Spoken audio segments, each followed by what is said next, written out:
沉重的砸门声日夜不休，猫眼外挤满浑浊饥饿的眼球。开门，吃的，杀了你！转眼又变成虔诚的哀求，救救我！从睡梦中冻醒，忍不住打了个哆嗦。我摸索着抓起手机，下午20点46分，气温显示5度。见鬼了，最近怎么这么冷？按下开关，空调发出滴滴答答的启动声。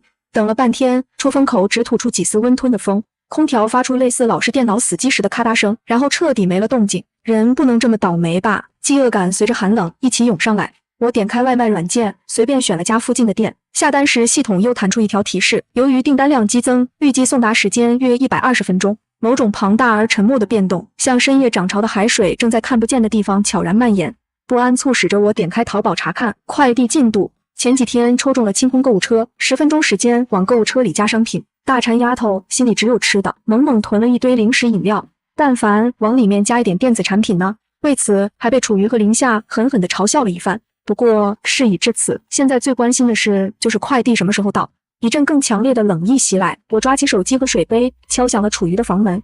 我乌小满，一个靠写小说糊口的三流作家，楚瑜互联网大厂打工人，加班3周换来了3天调休。林夏50万粉丝自媒体博主，是我们之间绝对的掌权者。早年间，林夏也和我们住在一起，但他火起来之后，拍摄要求变多，各种品牌寄来的样品把小小的出租屋堆满。林夏大手一挥，买了大平层，搬出小出租屋，但美诺还是会回来和我们一起厮混。进来，楚瑜的声音透过门板传来。推开门，一股温暖的空气立刻包围了我。此刻他正盘腿坐在电脑前，屏幕上开满了数据和图表，眼镜片上反射着蓝光。调休还要干活啊！我瘫在楚瑜的地毯上，吹着风仰视他。楚瑜头也不抬，你不干有的是人干。他敲击键盘的手指停顿了一下，今天也太冷了，干脆让林夏后天就来，我们提前去泡温泉吧。我举双手双脚同意。我在地毯上滚了半圈 ，W 市这天气冻得感觉自己像冰柜里的粘猪。楚瑜似是忙完了，关闭了表格，点开了论坛。他靠着出神入化的翻墙手段，总能比我们知道更多的小道消息。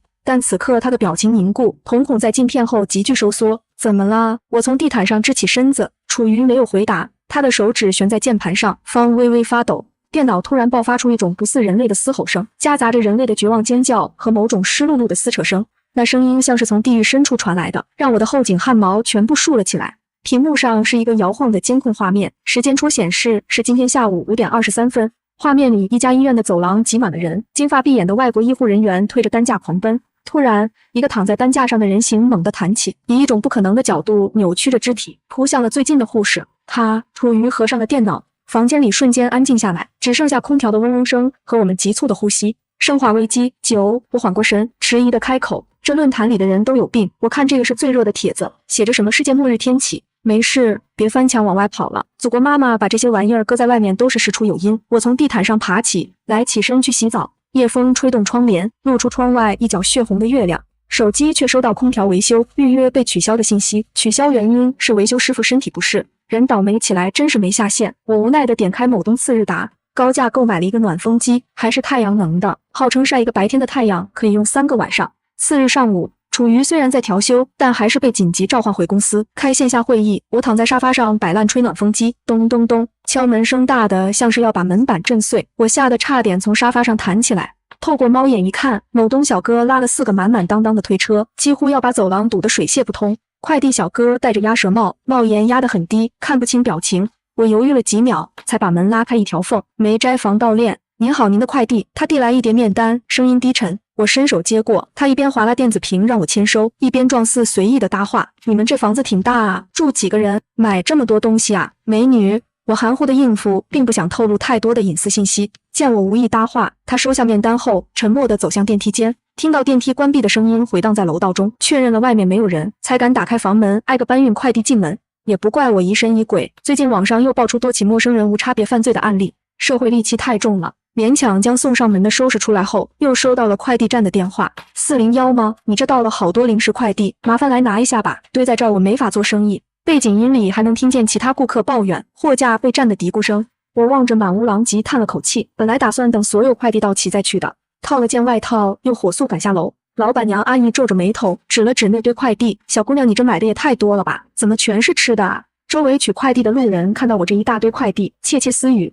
我有些尴尬，又不好发作，向老板娘借推车后，来回将快递往家里搬运。最后一箱推车卡在了减速带上，就在我手忙脚乱的时候，身后传来隔壁帅哥姜岩的声音：“需要帮忙吗？”姜岩和楚瑜是同一个大厂不同部门的通勤搭子，我们三缺一时，偶尔会一起打麻将。感觉这小子喜欢楚瑜，但是一直没开口。还没等我回答，他已经走过来，单手扶住推车轮子，就顺利滑了过去。这么多快递，他笑着问：“双12吗？”我有点尴尬，我帮你一起搬。他自然地接过推车把手，还顺手把最重的箱子搬进我家。看着姜岩的忙碌，我不由得在心里打小99，眼里有活的男的。这门亲事，我替楚瑜同意了。楚瑜回家被堆在家里的快递吓了一跳，我赶紧凑上去分享姜岩的帮忙，顺便撮合一下。那小脸蛋、小肌肉真不错，这里可以尝试开启一场爱情故事，谁支持谁反对。去，一边八卦去扒你。楚瑜伸手将我从他面前推开。林夏刚好打电话过来，约我们明天中午一起吃饭，住一起，后天一早好出发。窗外月光如血，把整个小区染成诡异的橙红色。听着手机里囤货文催眠，我缓缓闭上眼睛入睡。要是丧尸真的爆发，我这一波算不算机缘巧合的囤货圣体？刺骨冷空气配上突然的大雨取快递，人可以倒霉，但是不能这么倒霉。我推着最后一车薯片往家里走时，手机却不合时宜地响起来。想着也没什么急事，回家再接。手机铃声却跟催命符般响个不停，我无奈只能站定，从兜里掏出手机接听电话。林夏的声音从手机里传来，断断续续的，被雨声和电流声切割得支离破碎。小满快回家，电流声，快跑！什么啊？听不清楚。我将手机更贴近耳朵，周围突然传来人群奔跑的嘈杂声。我回头，不知何时出现的人群，伞也不打，纷纷奔向单元门。我被这副场面吓到，也不住地加快了前进速度，单手拉着快递车向前。手机里林夏的声音突然变得清晰起来，带着我从未听过的恐惧。小满，你在哪儿？快跑，回家！小满。我眯起眼，艰难地观察奔跑的人群，那是什么深红色混着雨水积在地面上？我终于看清了，那是血。前方有人突然停下，倒在地上剧烈抽搐起来，他的身体扭曲成不自然的姿势，然后猛地弹起，扑向旁边人的小腿。被咬的人拼命踢打，却怎么也甩不开那个疯子。恐惧像电流一样窜过我的全身，我丢下快递车，拼命向前跑去，心脏在胸腔里疯狂跳动，仿佛要冲破肋骨。林夏出事了，外面有人在咬人！我对着手机大喊，声音因为奔跑而断断续续。单元门就在前方50米处，但这段距离突然变得无比遥远。身后传来一声尖叫，我回头一看，一个满嘴是血的女人正朝我扑来。我使出吃奶的力气冲刺，在最后一刻闪进单元门，反手将门重重关上。那女人撞在玻璃门上，发出令人毛骨悚然的撞击声。我分明看到她脖子上巨大的缺口。我随着人群拼命地在楼梯间奔跑，终于到了4楼，大力拍打着房门。楚瑜打开门，快速将我拉进去。我大口地喘着粗气，背靠着房门瘫坐下去。抬头，林夏站在客厅中央，鲜血顺着右手往下流。我靠着房门，大口地喘着粗气，看着林夏垂落的手臂，张着嘴说不出话。注意到我的眼神，楚瑜顺着我的眼神往后转身。夏夏，你的手怎么了？林夏面色一僵，表情错愕的连忙捂住右手。我没事，跑太快不知道在哪儿蹭的。楼下被咬一口就变异的画面在我的脑海中闪过。我紧张地站起身，身体贴着门板，背后一阵发冷。无数名为恐惧的触手从四面八方伸出，抓紧了我的心脏。夏夏，我帮你好好包扎一下吧。楚瑜从林夏身旁经过，向客厅的医药箱走去。昨天我和小满刚好买了新的，虽然是摔跤，但也得消个毒包扎。林夏往后退了2步，不用，我这个不着急。大片的血迹，恐怖的嘶吼，一遍遍在我的脑海中闪回。我鼓起勇气走上前，拉起林夏的手，掀起袖子，一道纵深的划痕在林夏的小臂上滴滴答答的流着血。看着这道明显不是咬痕的伤口，我终于松了一口气。理智回笼，门外的奔跑和呼救声重新闯进我的脑海。那些人疯了，我们要把门堵上，快！3人赶紧将桌椅板凳和重的快递堵在门口。做好门口的防护后，我们3个窝在沙发上，得知了世界的现状。美国研制的特殊病毒会感染所有接触到的生物，感染会让激素体进入一种发狂的状态，身体无视疼痛病毒控制大脑，甚至会治愈宿主本身疾病。研究中提到腿伤得到完整治愈，而这一切的行为都是为了疯狂地找下一个宿主进行传播和繁衍。感染状态疯狂地啃食自己的同类，直到病毒得到成功繁衍。部分感染者会在短期恢复神智，像正常人一样行动，一旦闻到血腥味神智，又将被病毒控制。科学家将这种病毒命名为涅莫西斯，这是大自然对人类的复仇。从美国相关人士披露的研究结果来看，该病毒在兔子实验中出现过逆转病例。兔子在被同类咬伤后，注射疫苗恢复到了正常状态，攻击性和发狂状态得到了显著控制，但目前还未出现过人类完全治愈的病例。网民对丧尸末日的到来产生了2极分化的讨论。丧尸就应该直接用热武器镇压，掏出真理，还世界一个清净。能不能不要直接说丧尸？官方途径报道了，这是病毒感染受害者。如果兔子能治愈，只要研究出人类治愈的方法，就可以度过这场危机。我妈妈只有小腿被咬了，是不是还有机会？等研究出来人都死光了，还有什么用？腿断了都还追着咬人，这种真的还能被治愈吗？能别浪费时间了，救救正常人吧。我父亲为了让我躲进房间，被隔壁的叔叔咬到了手，很小的伤口，现在自己在主卧的厕所里，是不是还有机会变回去？接着国家出台了官方的通报，国家紧急事务应对总部致全体公民的紧急防疫通告，疫情名称灭莫西斯。当前状况，国家已确认一种新型病毒引发的疫情正席卷全国，感染症状包括意识模糊、肢体协调性下降以及高攻击性。重要提示：此病毒导致的感染状态在特定时间窗口内是可能被逆转的。我国顶尖科研团队已在尝试疫苗研发，全力救助每一位感染者是我们的重要目标。致未感染公民，您的冷静与配合是战胜疫情的关键，请立即居家隔离，加固住所，做好安全防护。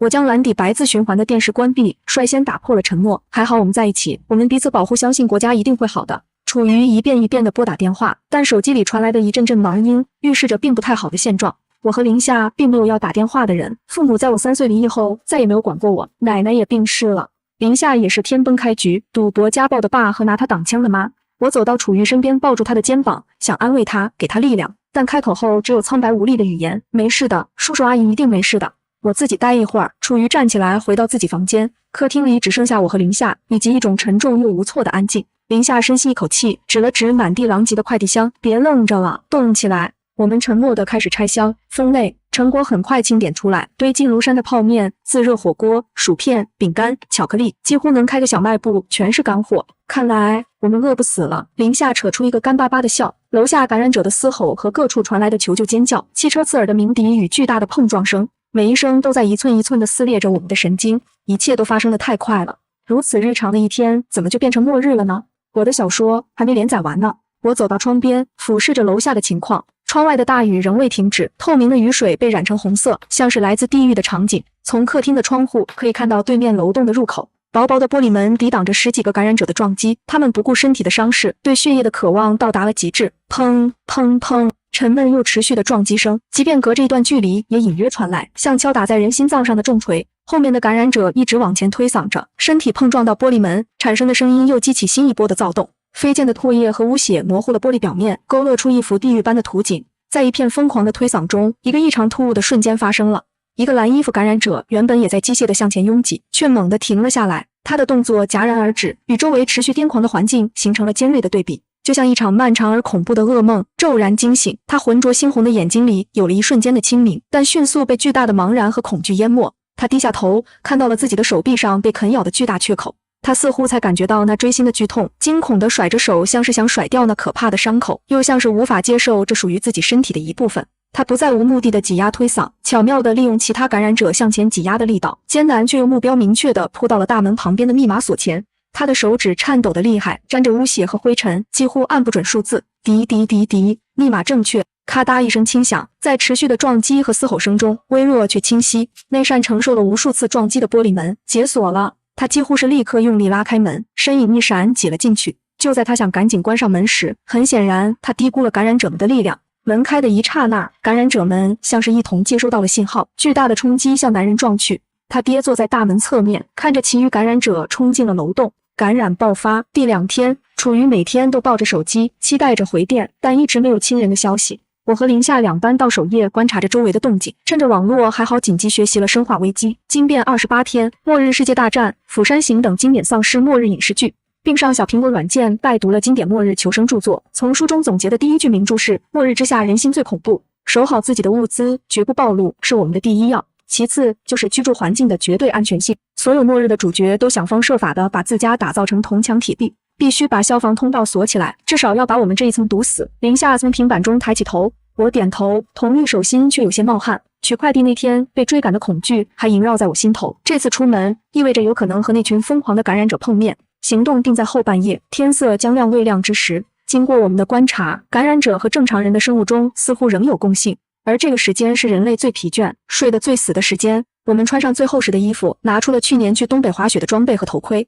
尽可能轻手轻脚地将门口一早被我们堆积的物品挪开后，握着从厨房拿出的砍骨刀，我深吸一口气，小心翼翼地将眼镜凑近猫眼，努力睁大眼睛，聚焦观察外面的环境。一片模糊的暗红色，我眨眨眼，试图让视线变得更清晰。奇怪，这颜色绝不是楼道里感应灯应有的光晕。那暗红色的背景忽然动了一下，紧接着一颗布满血丝、瞳孔几乎散开的眼球猛地贴上猫眼的另一层，几乎与我四目相对。我猛地向后跌坐下去，心脏疯狂地捶着胸膛。此时我才发现，人在极度恐惧时是发不出声音的。我大口喘着气，意识清晰地感受一只名为恐惧的大手将我攥紧，我无法反抗。林夏被我的反应吓得一抖，立刻握紧武器，紧张地扶住我。我几乎是用尽全身的力气，手指颤抖地指向门口。外面有人不是人，似是在呼应我一般。门把手毫无预兆地疯狂地转动起来，咔嚓咔嚓，哗啦啦。那串还插在锁眼里的钥匙，此刻成了这恐怖交响乐中最刺耳的乐器。它在剧烈的震动下疯狂地跳跃，抖动金属钥匙环撞击着木门和金属锁舌，发出一连串急促尖锐、令人头皮炸裂的噪音。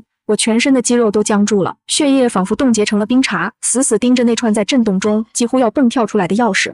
就在这时，林夏的反应比我快了半拍。极致的恐惧过后，求生本能压倒了僵直。他脸色惨白如纸，几乎是连滚带爬地扑到那个我们之前挪开的沉重储物柜旁，用尽全身力气将其猛地重新退回门后。快来帮忙！我被他的话惊醒，连滚带爬地扑过去，手脚并用地将之前挪开的各种箱子、袋装米面不顾一切地重新堆积到门口。我们拼命地用一切触手可及的东西加固这扇摇摇欲坠的生命防线。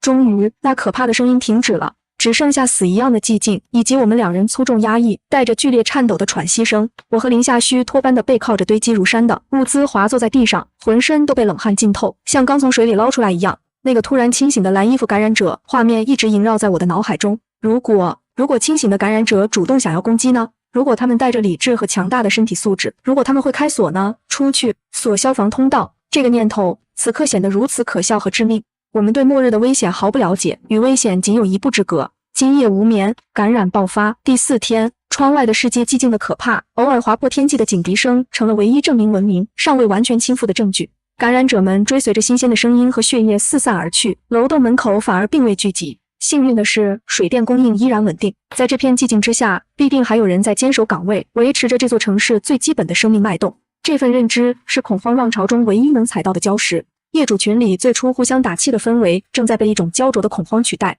702，真的没人能匀点你吗？只要一小杯，给孩子熬点粥就行。重金求人去快递站拿奶粉，价格好商量。1102，同上求一点婴儿米粉或者容易消化的东西，可以用现金买，双倍3倍都行。502，谁帮我妈送点吃的上去？她一个人住，腿脚不好，我人在城外，根本回不去。我转钱，求求大家了。我环视房间内丰富的食物，心里说不上是什么滋味，有庆幸，有无奈，也有恐惧。那天夜晚，门口的眼球成了我最近噩梦的常驻嘉宾。夜半时分，常常被惊醒，再也看不得一点红色的东西。在群里一片求助中，602业主主动提出，他家有无人机，愿意无偿帮本栋业主交换物资。我记得602那是看上去很幸福的一家3口，他们家小姑娘总是扎2个羊角辫，在电梯里会礼貌地问好，主动帮邻居按电梯。看着群里大家报名登记，热热闹闹地开始了物资交换，一股暖流从心中涌出。或许人性中最温暖的部分，并不会轻易被灾难抹去。我的手指悬在屏幕上方，纠结要不要力所能及地提供一些物资。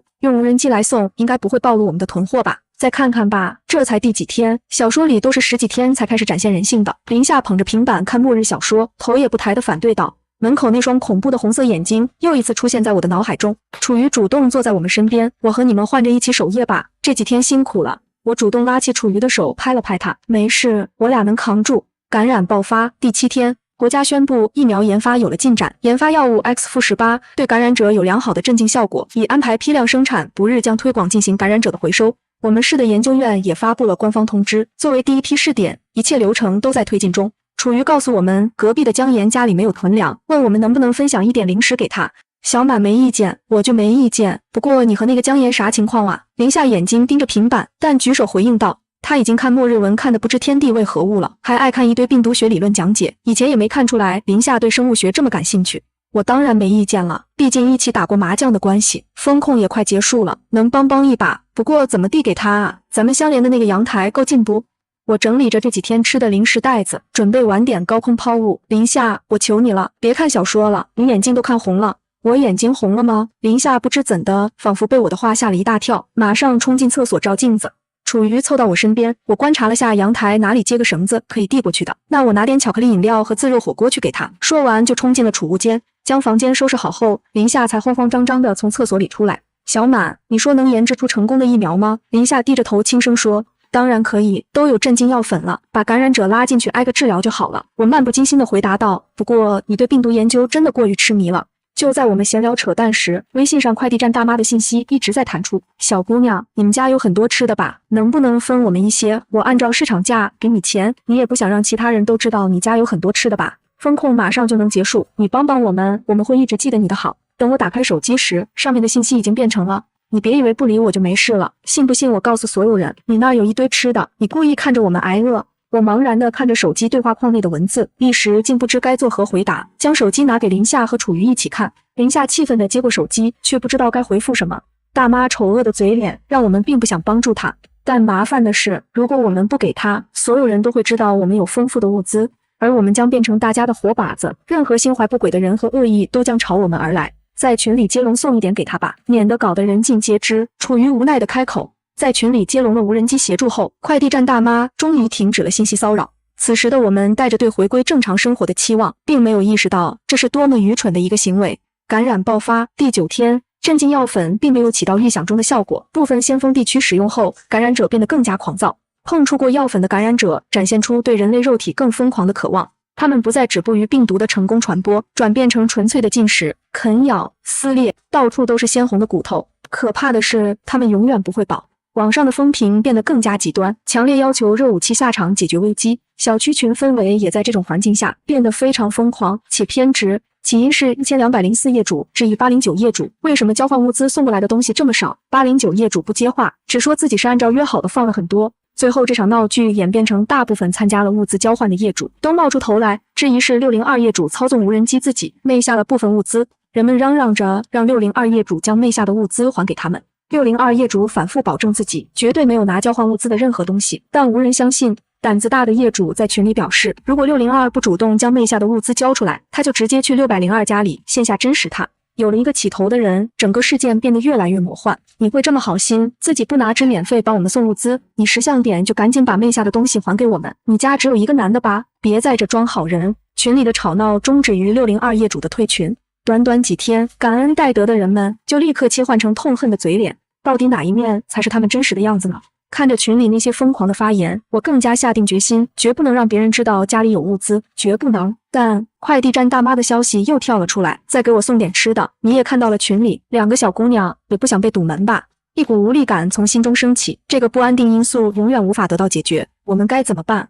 最坏的是他将我们的物资和位置告诉群里那些极端的人，我们几个女孩很难保护自己。现在602业主也不再帮助物资传递了，要怎么稳住大妈？我们深知它是永远填不满的巨洞，但坏就坏在它握着我们的把柄。和楚瑜沟通后，我们还是决定要先用部分物资稳住大妈，借用姜岩的无人机晚上给她送。林夏却对我们的决定不是很认可，这个女人贪得无厌，当断不断，反受其乱，应该让她永远闭上嘴，你们才能安全。你说啥呢？什么你们我们？我打断林夏的话，也没有别的办法，手掌她自己身上稳住她，等风控结束吧。风控真的会结束吗？林夏低着头，空灵的声音从阴影中传出。林夏最近有点奇怪，吃的很少，也变得孤僻。他待在厕所的时间越来越长，还不让人催。有时候睡迷糊了翻身，他的位置总是空的。不安感像一条毒蛇一样滑腻的紧紧贴着我的身体，爬上心脏。感染爆发第11天，快递站大妈已经2天没再问我们要物资了，这安静反而更让人心头发毛。